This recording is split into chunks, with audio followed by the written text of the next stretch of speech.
এটা আমার দুরন্ত গোরা। আসসালামু আলাইকুম। এই রাফি, কি রে আজান দিচ্ছে শুনোস নাই? আজান দিছে?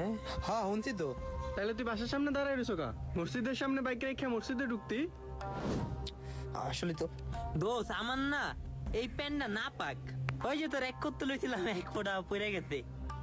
আর এই যে শার্টটা আছে না, 7 দিন ধরে ধোয়া হয়নি কা। ওই ঘরের চেয়ে তাড়াহুড়ো করে বেরিয়েছিলাম, এটা পরে বেরিয়ে গেছি। আচ্ছা তুই বাসায় যা, তাড়াতাড়ি যা, 2-3 মিনিটের মধ্যে রেডি হয়ে চলে আয়। না না, ঘরে গিয়ে 2-3 মিনিটের মধ্যে রেডি হয়ে বেরিয়ে পারবো না। ওই ঘরের বিছানা দেখলে আমার ঘুম আহে। যদি একটু না ঘুমাই আমার আবার মাথা ব্যথা করে।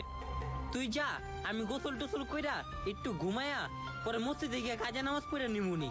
হায় রে রাফি, কত অজুহাত। না অজুহাত না। ওই রাফি, ওই রাফি, আবার কার কি হইলো? কি রে, আমার বাসায় তোর যাইতে কইছে।